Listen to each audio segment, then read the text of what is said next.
$600 or a potential relegation all the way down to the valley. Those are the stakes for this year for those in the summit. We're going to talk to two guys that are part of that division of Dynasty Mountain. Dynasty Mountain, the climb to greatness.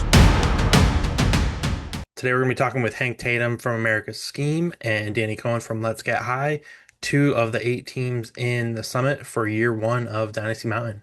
If you're new here to the Dynasty Mountain podcast, Dynasty Mountain is a 32 team, 4 division promotion and relegation Dynasty Fantasy Football League.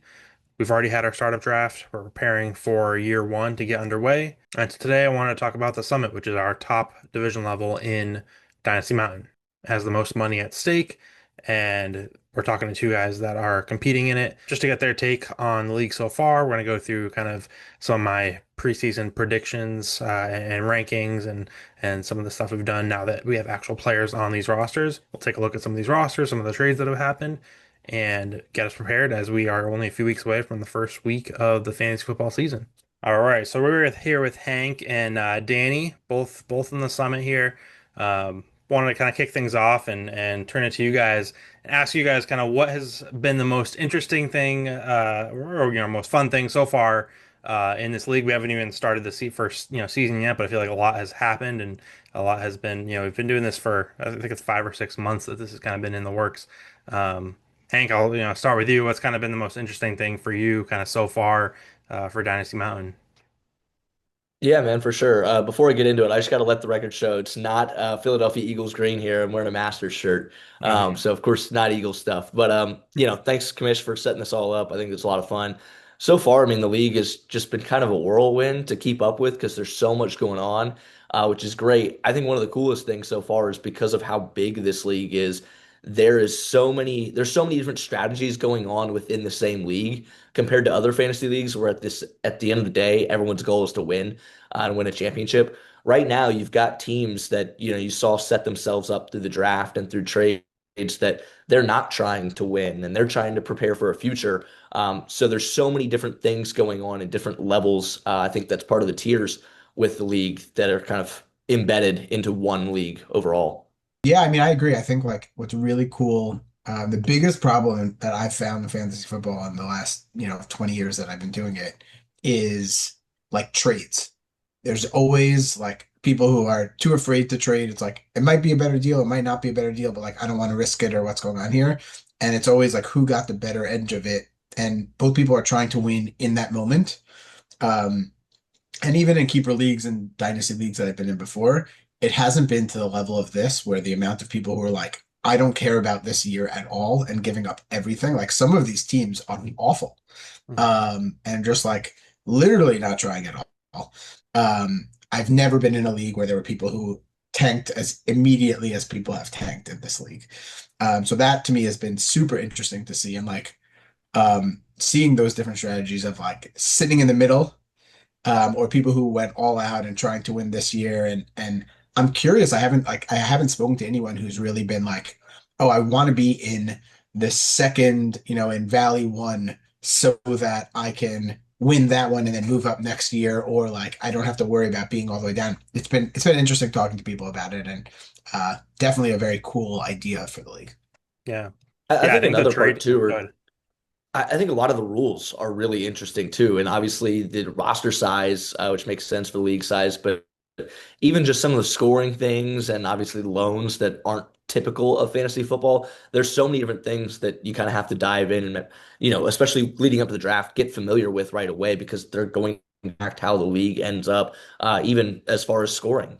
hmm Yeah, I feel like starting 5 players. I feel like that's just so unusual. I feel like I don't know, even in like a regular redraft league, you're usually starting at least like 7 or 8, if not more. So yeah, starting 5, and yeah, looking at some of the teams, like you said, Dan, like there are some teams that are they're in rough shape, but they've got tons of assets, and I'll be kind of curious to see how they use them. Like I don't know if some people are just totally thinking 2027 rookie draft and they're going to try to go all in there, or if they're going to make moves mid-year and do some stuff because they can make some of those trades and loans and that kind of thing. So, Yeah, yeah.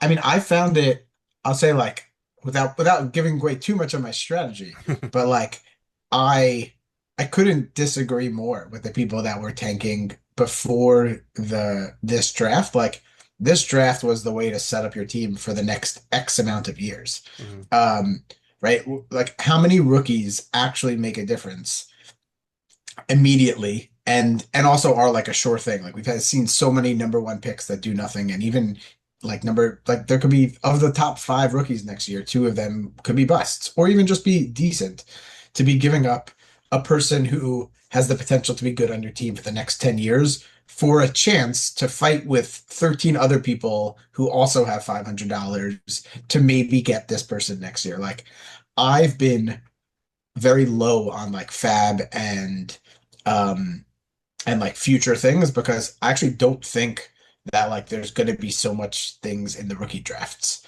It's Mhm. going to be really tough to get someone even if you have a lot of the money. So that's why I was more um all in on I'm making sure I had five early picks in this draft. Like that was key for me. Yeah, I think a lot of that too had to do with draft position, which, came down to a random selection there. And I thought the strategies are interesting for those that selected towards the bottom. I think one of the things that's going to be the most interesting is like the teams that ascend the quickest. Like who's that team that makes the jump from year one to year two and kind of how they do it. But I'm kind of with you, Danny. Obviously, based on the way that our two teams are set up, I think we're kind of in the same boat of the way we're going about this. But I'm very curious to see what teams make the quick jumps and ascend quickly. Mhm. Yeah, I mean, I was more excited about your team before you loaned out London, right? Is that you got London, right? Yeah. Yeah. Yeah, I Yeah. mean that was like for me it was like top five on everyone's team, and then all of a sudden you got London in there. So that changed a little bit for me. Yeah, I mean, part of that, honestly, and I'll talk more about that in a minute, but I think part of it too was just almost being a little scared of like, I was like, all right, I'm going to try and go in and win early. And then I saw some of these other teams that were in the summit, and I was like, shoot, I got to make a move to, make sure I'm towards the top of that league. Yeah, I think the kind of going through it, like the discrepancy between strategies is probably the least in the summit. I think everyone's pretty much going all in. There's a few teams that still have so that they're kind of like middle of the pack in terms of the whole league with what they have for fab and assets they can. But for the most part, like I think I wrote it down. Um, I did like an asset grade for all the teams based on their future fab bonuses or fab refreshes, end of year bonuses, and the current fab that they have. And I think five of the six lowest teams are in the summit in terms of like what you have to work with. And Yeah. the other three are they're again like they're middle of the pack. They don't have like a ton. So, but some of the other leagues, I think it's going to be very quick that we probably already can predict it, but we'll see very quickly. All right, there's these are the teams that actually have a chance to move up this year, and these are the teams that are playing for the future. Um, And I think like similarly to how I talked about the teams that ascend quick is those that get relegated from like even the summit in our division, are they going to be immediate favorites next year? Not necessarily because we got there's two of the teams that I'm not worried about at all in our division who like they would that maybe they'll be better than some of the other teams, but like I think there's one of the teams only had one first round pick, and then their next pick was in the third round in our league. mhm. So it's interesting of those that are in this top league and are working like that. Um, yeah, I think again, I know you have some questions, but like I'd say the most interesting to me was um how quarterbacks fell, Mhm. right? Like Hank, even on your team, I'm curious, like your strategy. I think like who do you have? You have someone is Stafford? Is Stafford your Yeah. quarterback? Yeah. Right? So like not that he's bad, but he's not going to be your quarterback for the next 6 years. And so Right. at some point, right, if you don't even if you win or whatever it is, your future, not having a potential starting quarterback or a great starting quarterback in a league where the quarterback points actually can really help you. Like that's why I traded up to get May. Um, that was really big for me. It was like making sure I could get a young quarterback who like gets completions. He doesn't have to be a superstar, but he plays well every game. He's going to outscore most of the players that would be in that number one spot. So it's interesting seeing that the strategy of like the running backs that went early. I was surprised by that. Yeah, I definitely wrestled. I had the third pick, and I definitely wrestled with a quarterback there or Gibbs. I ended up going with Gibbs, and I think some of that too is I don't know it off the top of my head, but I remember looking at scoring and there being some slight differences in there that I thought maybe it would be better to see if I could get a quarterback to fall for me. And eventually with Stafford, I was like, yeah, there's not a whole lot of Matt Stafford left, I think. Part of it is that I'm a Georgia Bulldog, and so there was a little bit of bias there where I wanted my guy. But two, I was like, if I don't get a quarterback now, I don't know that I get one. So even though I only maybe have 2 years left of Stafford, let me go out and try and push the chips in to win now. Yeah, I think it was interesting to see as the draft played out because like running back, there's only two required positions. You got to have a running back, you got to have a wide receiver, and running back is obviously the more scarce position of the two. To kind of see how people did, and then you can play a quarterback, but you don't have to. And so that, yeah, it's kind of a wide range of a lot of teams. A bunch of teams that have a good quarterback. Some teams have two, and there's some that have none. And yeah, it's like I said, Danny. It's like when's the next chance you're gonna have to get one if you don't trade for one or in the draft might be able to get some, but if you're not one of the if you're one of the teams that spent all your fab, you're probably not going to get a quarterback in the rookie draft. Exactly. I think what my prediction is the players that get loaned out the most are going to be quarterbacks late in the season. Mm, It'll be a team that's doing well that didn't get that quarterback early, or like, right, Stafford gets hurt and you're still in a win now position if you can loan out a quarterback and someone has a quarterback that's out for this year already. I think that's going to be a big loaning position for some people who like that's what they're going to do every year is like figure out who am I loaning from this year, like using their full fab on loaning someone or renting from someone. That's my prediction is quarterbacks get rented the most. Yeah, Danny, let's knock on some wood here. I don't really want Stafford to get hurt. Let's not even put that out into the world. Otherwise, I'm going to be in a load of trouble. But I agree with you. I think that quarterbacks are going to be really interesting to see how they kind of fluctuate throughout the season. we've already hinted at a couple of the moves, but what have been your guys' best moves you think so far, either trades or loans or something like that? What's been your most helpful or move you're most proud of? Danny, go ahead here. Yeah, I mean, I'd say I'm the happiest now that Diggs signed somewhere. I think like his or I don't know if it's official yet, but if he is signing, like getting him in the late seventh round, I think like as my potentially not starter, but can fill in on the bye weeks for those things. I'm very, very happy with that. Like I was watching him thinking about getting him earlier and he just kept dropping because like he's older. He's clearly there's not much future there. But with the uncertainty of where he's going to land. I think Drake May was still my best move, but I think I'm like happiest about Diggs of what that'll do for me. Mhm. Yeah, I kind of similarly, I thought that my Stafford pick, I really liked it just because knowing that I'm trying to go all in and try and win early, I think that what he is able to give me from where I got him in terms of value will help a lot. But the move that I think I'm the happiest with right now is the Drake London loan, kind of setting the market as that first loan to go out. It was a big price to pay. I think it was $55, I want to say. But with what Drake London was able to do last year and what, he projects to do this year, I think that that's clearly worth it if I'm able to win or be at the top of the summit this year. And so I thought getting ahead of that early and kind of setting that market to then see how the rest of the loans pan out after was probably good to be on the front end of that. It definitely it'll definitely be the most historic. Like it set the Yeah. tone. Like that is Yeah. every loan afterwards. Like, well, he got 55 for that, so it's certainly going to change Yeah. everything. And part of it too was if I can pay 55 for a full season of Drake London as opposed to paying a certain price with only getting, a certain amount of weeks at the end of the year, I think makes a big difference too. And just that'll be interesting to see how the market shifts based on what week we're in the season. For Yeah, I'm sure. interested to see that. Yeah, like when we get towards the end and it's like making the playoff push, if like it would have cost you $100 to get Drake London just for those last like 4 or 5 weeks, but early on with some uncertainty about exactly how things will play out, maybe you got a good deal, or maybe not. Maybe it's the opposite. Maybe he's only going to cost. I don't know. Don't really know how that's going to end up playing out as the season goes. Yeah, I think that's kind of the risk of the early season moves like that and big trades is that we don't really know how the market will eventually adjust. Eventually, we're going to learn, and it's going to come down or go up, depending on how some of these things work out. And so there's obviously a lot of risk and uncertainty involved with doing it early because it's like, all right, you're setting that market, but is that going to eventually, are we going to look back at that and say, wow, that was quite the overpay, or what a steal that was? Hmm. Yeah, I wrote down a few of them. I think you guys mentioned most of them. The a few of your transactions. So yeah, yeah, Hank, you got $55 for Drake London, and then the other one that you made a move to move up to get Jonathan Taylor, I believe.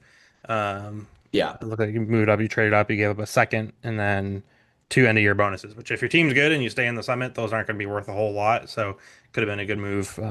I think the guy that had your second to end up taking Garrett Wilson. So yeah. I And thought that today was was a a big really day good for my team. Yeah, Seeing Jonathan a Taylor lot, and Jahmyr a lot Gibbs of money. both get extended. That was a big day. Hopefully that'll translate to production on the field. It was nice to know that, they're not going to hold out any longer. And I'll get back on the football field. Yeah, I mean, and Zay Flowers too, right? Was it last week that Yeah, he yeah. signed? Zay So yeah, too. your whole team got all locked in for the next few years. So that was good. I'm gonna let the players know and just be like, hey, by the way, if you want to get paid, you find your way onto America's scheme, and I promise you'll get a big extension. Yeah. Yeah, Danny, I put down um yeah, you moved up to get Drake May. I can't remember. Did you only move up one spot or there was only a couple spots I think you moved Yeah, up. I think it was one spot. One I think I spot, was yeah. in the seventh and I moved up to the sixth. And I don't even remember what I gave up, but I was like, it to me the like I thought May was going to go in the top three. Hmm. And like I've played in a league before where it was like this completion percentage essentially got you points, like completions and incompletions. And the quarterback was such an important part. And then I was like, and there's 32 teams, like I need to get a good quarterback. Hmm. And when he was still available at six, I'm like looking at like whatever the amount of money that I needed to make sure I got that up. Um, it was a no-brainer for me in terms of like I'm hoping for 10 years of May's production. And so if I amortize that out over the next couple of years, it was definitely worth it. I'd love to even look back. I don't remember what it was, but I think I looked and I think it was just a ninth. So you gave up your ninth round yeah, pick, which I don't probably wasn't anyone that after special. five, literally after five, I was like eight to or like if I maybe I wanted a sixth pick, I was like everyone else is gonna be trash. So I'm not even concerning myself with that. None of us are good enough GMs to know who's gonna be like who actually is gonna make it off of the practice squad to make a team that is gonna be good in 3-4 years. To me, that's all luck. Mhm. So that's why I was fine giving up those futures. Yeah. We're gonna run through you guys just for the audience. I'll probably put up like a little graphic, but if anyone's listening too, I'll just kind of go through some of the main guys on your guys' teams just to so yeah. So Hank, you got Stafford at QB, and then you have Gibbs and Taylor at running back. You got Zay Flowers, Mark Andrews, and then you have Drake London this year on loan. You got Tesla, Kayshon Boutte, Keon Coleman, Marshawn Lloyd, which are a few guys that could pan out. Those are a little bit more unknowns, but some younger guys. And then you got Drake May, you got Saquon, who that was another trade I think that you made way back in like March. I think I saw you made that trade. You gave up a fourth and Yep. end of year bonus, I think. And and being able to take Saquon, which could be huge if he has a really good year. So um, got Nico, then a couple guys. Well, you already mentioned Diggs, which will probably be helpful, and then Bashal Tutin and Jadarian Price, who I think are another couple of guys that could end up being huge, steals. Just a little bit unknown, but I think those guys might be a huge difference maker depending on which way they go for how your team does this year. For sure. Those two are like I don't love either of them, but I think that especially where they were, like the potential for them of like both potential being like lead backs and I'm excited about having them in the future for them. Yeah, like you're saying that trade that I did. My goal was 5 picks in the top 100. Like that's what I wanted to make sure that I had like five guys up there. Um and yeah, excited for my team the way it turned out. Yeah, I wanted to go through the summit. You guys are both in the summit. You guys are actually rivals. We're doing rivalry weeks. It's week 3 and week 10, and I just kind of made them up based on what I could find. You guys are Florida and Georgia, so you guys got the Florida Georgia rivalry. One quick question before we dive into that. I want to hear some explanations on fandom because I know Hank, you're a Cowboys fan, and Danny, you're a Jets fan. So where does that come from, and how do you guys land on those teams? Yeah, I mean, I grew up in New York. I moved Okay. down here a couple of years ago. Okay. Um, I will say I transferred all of my other, like I'm a Heat fan, I'm a Marlins fan, I'm a Panthers fan now, but like Jets, that is staying for good. I will suffer with them forever, and my kids will suffer with them. They are not allowed to be Dolphins fans. They could everything else they can change. Yeah, that's awesome. I grew up in Georgia and have never lived elsewhere, but my parents were both Cowboys fans growing up from Oklahoma and Texas. So I was born into that, but kind of similar to you, Danny. Everything else is Georgia sports. Huge Braves fan. I went to Georgia, and so massive Georgia Bulldogs fan. But Cowboys, kind of like maybe not to the same extent, but it hasn't really been fun in my lifetime to be a Cowboys fan, but I wouldn't trade it at all. Awesome. All right. Makes a little more sense now. Um, Yeah. yeah, so what I did over the last few weeks, I put out four separate articles on um, each of the divisions and went through uh, just all based off of numbers. I didn't really put any kind of opinion into it, but gave some kind of 2026 rankings based off of what Sleeper projects the players to do, and then did some kind of like dynasty rankings based off of I use just keep trade cut to be consistent. To use values, and then like I said before, kind of an asset grade of kind of what you have. So I want to run through. We'll focus on kind of 2026 mostly, but just kind of go through. This is the order of like the projection based on, but like I said before, I think the summit was like the most. It was just super close. Like there wasn't much disparity between the teams. I think it's going to be really interesting to see how this division plays out. But Hank, we had you at number one. I think the like we were saying before, the Drake London loan. I think definitely you're right. You had a really good team, and I think that kind of put you over the top there to be at least the favorite as of right now. Um, Blood, Sweat, and Beers is two. Jeremy's got a good team. He's got Bijan. He has JSN. He has Jordan Love, Derrick Henry. I think he's got David Montgomery too. So he's got a pretty good team. He's got some youth and just some elite guys. So he'll be tough. He's last place in asset grade though. He's got no fab, and I think he might have like one end of year bonus or something left. But he's given everything away. Um, Crowman we had third. He doesn't have the as many quality guys, but he's got CMC and Josh Allen, which those two guys alone could just score an absurd amount of points. So I had him third. And he actually has some stuff. He has $104 in Fab, and he's got some future assets, so he could also make some moves. So he could be scary this year if he makes some smart moves. Minimum Mayhem. That's one I think Danny, maybe you mentioned, one guy that had a interesting strategy, and that was TJ with Minimum Mayhem. He traded away, I think, his first. I don't know if he traded away his second too, and he had like 8 picks in the fifth round. And so he kind of went for depth.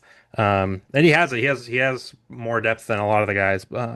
He also acquired Marion Hampton for this year, which I think will help a lot. He's got Dak, Jake Ferguson, AJ Barner. So he doesn't have as much firepower, but I think he has some of the depth that'll be helpful. And I think that's one thing too that I'm interested to see for this year because you only start five, and a lot of teams don't have that depth. Like, how are teams going to react if your superstar gets hurt, or like if something happens? Is it going to be too hard to overcome that, or are you gonna, teams going to be able to make moves? I don't know if you guys have thought about that at all, just in terms of the format being, such small rosters and just 32 teams. Yeah, I Yeah, mean, for for my me, team, oh, go ahead. I was gonna say like I'm counting on no injuries. Like an injury will end my season. But I made sure when I was drafting like no two players on the same bye week. I was either gonna go make sure like 6 players will be enough, or let me get everyone on the same bye week and I just like lose that week. Um, so like I'm not worried about the depth of it. I think like 6, 7 players is the most that you'll have to worry about, and everyone else is potential for future. Yeah, I mean the injuries are a scary thought for my team as well. I think if I were to lose a superstar, I'm in some deep trouble. Just because I've got some good depth pieces on that bench there, but nobody that could replace that superstar level. And so I think the same is probably true for a lot of teams in the Summit. Of if you lose one of your top guys, all of a sudden that season flips on its head completely. So I will be really hoping that my team stays healthy throughout the remainder of or the course of the whole season, I guess. Hmm. Yeah. Yeah, and so we got Danny's team in fifth there. Sixth was Rapids Reapers, which is Bailey's team. He's got Jamar Chase. He also has Sam Darnold, Kyron Williams, Devontae Adams, and he also acquired Carnell Tate, who he's a rookie, so you don't know exactly how he'll do year one. But if he has a really good rookie year, he could be a dangerous team. Um, Seventh was Steel Curtain Dynasty. He's got Trevor Lawrence, Devon Achane, CeeDee Lamb. He's got Khalil Shakir. And then the last team is Chain Movers, which has Kyler Murray, uh, Loveland, Javonte Williams, Jameson Williams, Rico Dowdle, and Chimera Dike, who last year he was huge because this league has return scoring. And he was an okay receiver, but a really good returner. Um, and so I think that'll be interesting to see. I was looking at both your guys' rosters and based off of what Sleeper's predicting, I think Tootin on Danny's team is the only one that's kind of projected to be a decent returner. Did you guys think about the return yards factor at all when drafting, or is that something that you paid attention to?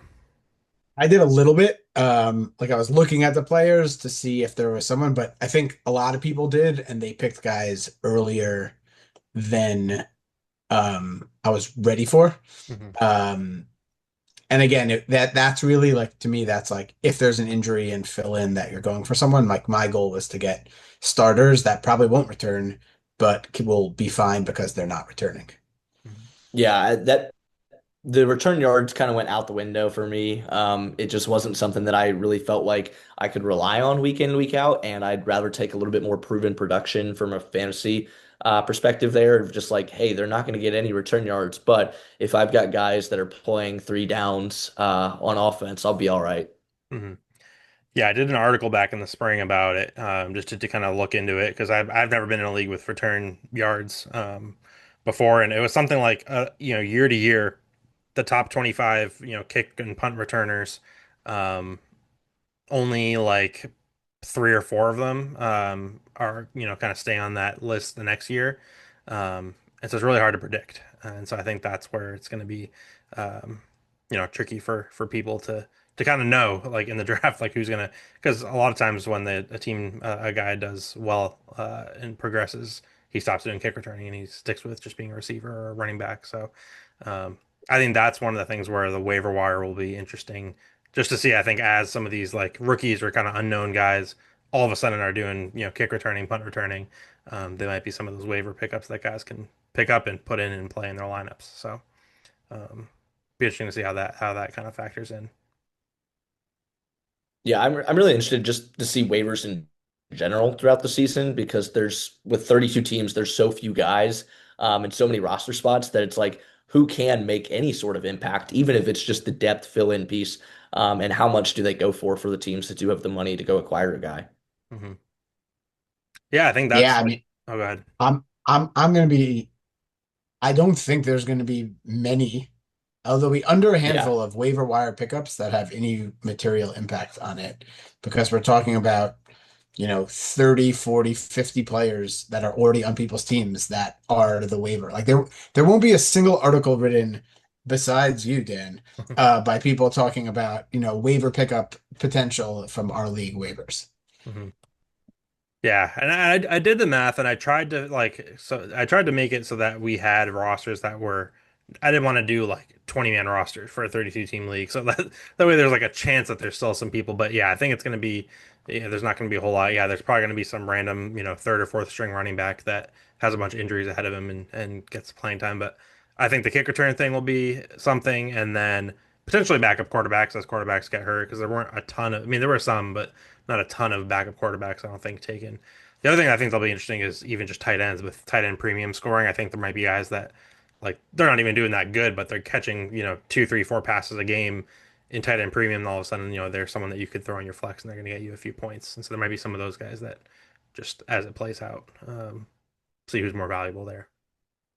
Yeah, I think just scoring in general, like because of how deep this league is, it's kind of going to be an adjustment to know, like, okay, if flex is fine if they score 8 points or something like that, you're, even less than that, but you're just looking for any sort of value because I think as the season goes on and injuries pile up, there'll be teams that just need points at all in some of their roster spots.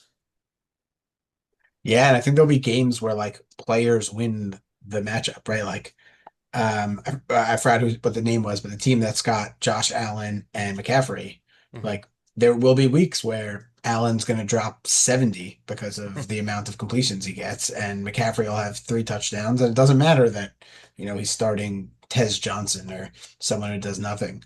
Um, I'll say from the rankings, I put myself higher certainly than some of the teams that you had higher there. Hank's team and whoever has Bijan are the Mhm. two teams that I'm worried about. Everyone else, I think I got covered. Mhm.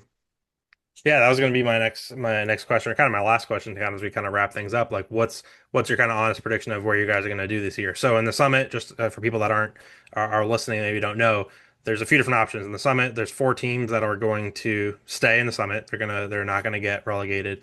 Obviously, one of the teams is going to win it and they get the $600, which would be huge. Um, 3 teams are going to get relegated down to Ascension One, and then one team's actually going to get what we're going to call avalanched all the way down to the valley, and they're going to drop down and be at the bottom in 2027. So, what's kind of your guys' predictions for your teams for this year? Yeah, I mean, the way that I built that team, and it kind of changed throughout the draft a little bit, was to go out and win. I wanted to be in the summit because obviously there's the biggest payday there for the winner, but also I thought it was important for myself to get into a spot where you don't necessarily have to win to get some money and, second and third payout in the summit, which was different than some of the other leagues.